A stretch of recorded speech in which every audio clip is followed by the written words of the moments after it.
DreAllDay.com. Dre Baldwin, DreAllDay.com. Something that I noticed about the way a lot of things are set up in the United States of America. I just came from the post office. Is that, and I just added the post office to this list, is that hospitals, jails, courthouses, and schools, and now I added post offices to this. Notice that they're all set up and structured the exact same way. Think about that. If you ever been inside a hospital, one that maybe many of you might not have been inside before is a jail. And I ain't never been to jail, but I've seen the inside of one before.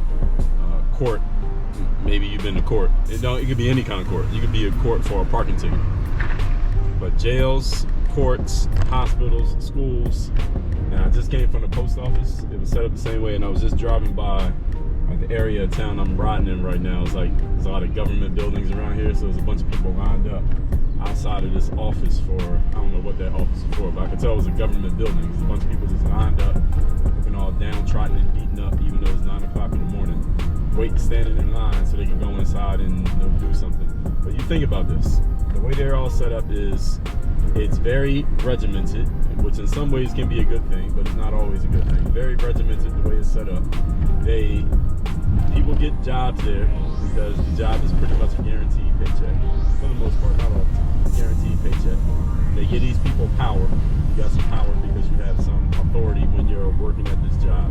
And then they basically, the people who have to come through those places, you get bossed around by these people who have this quasi authority, which is not real authority. Real authority comes from you having some like real tangible power that you can take with you. You don't have real power if it's only granted to you by a job, but that's a different conversation for a different day.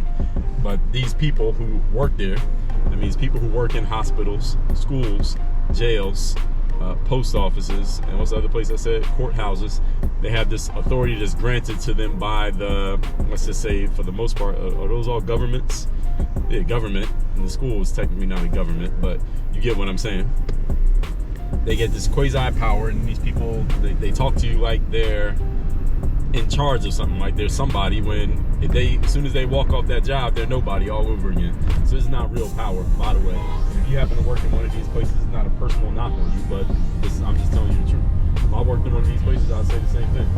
And then the whole thing is set up like, whenever I go into these places, it's funny, like just looking at the people, the majority of the people who I see going through these places, not schools. Schools is the exception because that's kids. Kids don't really have, their brains are not fully developed, so they can't really, think and act for themselves as much as adults can. When I go past these government buildings, courthouses, jails, hospitals, and like government places like the parking authority, tax collector buildings, post office buildings, and you see the majority of the people who are waiting in line in these places and basically being bossed around by the workers with their fake power inside these places. People all look all beaten down, and they're just waiting for somebody to tell them what to do, and they're being bossed around by these folks. And it's just a very interesting thing, and I gotta think on this a little bit more so I'll fully develop what I want to say about this, because there's more than I'm going to have to say on this topic that I'm not saying right now, because I got to think about it a little bit more. But the reason I'm making this video right now is I want you all to think about this and tell me what you think, if I'm on the right track here, if any of you have noticed the same thing that I'm noticing, or now that I'm pointing it out and you think about it, do you see the same thing that I'm pointing out here? And the thing is, the way the American system is set up, all of America is set up, is to, if you allow it, it's a key point, that it will basically boss you around, use you as a pawn in its bigger game, and then when it's done with you, pretty much spit you out, and you don't really have much to show for it. That's the way the system is set up in the United States. Now again, there's a way to be an exception to the system. You can get outside of the system relatively easily, as a matter of fact, if you have the right mindset. But if you don't have that mindset to get out of the system will use you, push you around as it wishes, use you as it wishes, and then spit you out when it's finished with you. And these institutions that I'm mentioning here, people go through these. We grow up and go through school. If you ever get sick and if you don't do what you're supposed to do at school, what do? They threaten you. They threaten that something's going to happen to your mind. Hospital system, if you don't do what they tell you to do, they threaten that something's going to happen to your health or to your life. what's the other ones? The court system or the judicial system. You go through that. If you don't do what they tell you to do, they threaten that you're going to lose your freedom, your autonomy.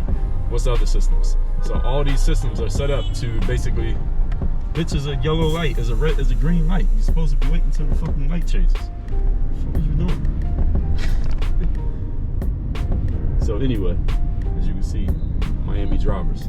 Anyway, the whole point is the system is set up to threaten you that if you don't do what the system tells you to do, that you're going to lose something. Something's going to be taken away from you. And it tries to basically uses fear to control you. And this is why people are so compliant, because people are afraid of what might happen if they don't follow what the system is telling them to do. And this is how you get mass compliance. So y'all all saw what happened with the scamdemic. It wasn't a medical pandemic. It was a mindset pandemic. It was a psychological pandemic, is what that the COVID whole situation was. And it definitely wasn't a health thing. I mean, we all finding that out now as the stories change. Anyway, different conversation that we don't need to rehash today. But we will rehash one day. But anyway, I don't need to say anything else on this topic. I'm going to further develop this topic and talk about it more. I'll probably do a podcast episode on it at some point. I've talked about it a little bit on my show before when I trashed the American medical system, which I did do in an episode of my show already. But I want to talk about just how the whole system is set up and how some people end up being basically victims and pawns of the system in the United States, and how some people just completely opt out of the system and they live the life that they want to live. But these people could be living in neighborhoods right next to each other. Like, I go in a grocery store, it could be somebody who's a victim of the system standing in line in front of me and another victim behind me, but I'm in the middle of the country, right in between them, and I'm not a victim of the system. So how is it that some people end up going in this direction, other people going in this direction, but we're all here in the same country with the same laws and the same freedoms, but we end up with completely different outcomes and completely different mentalities on how we go about things? That's the interesting thing that I want to think about. But maybe some of y'all can help me out with this and give me some insight that I might not be thinking of right now. So y'all leave it in the comments, let me know. A couple things you could do right now. Text me to get my daily motivation. My number is 305-384-6894. Secondly, get your ticket to my next event, Work on Your Game Live. That's taking place February 3rd and 4th down here in beautiful Miami.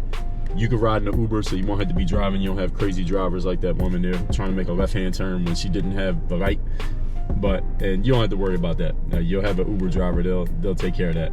Get your ticket, workonyourgame.live. The links are down below in the description. Work on your game. Dre all day.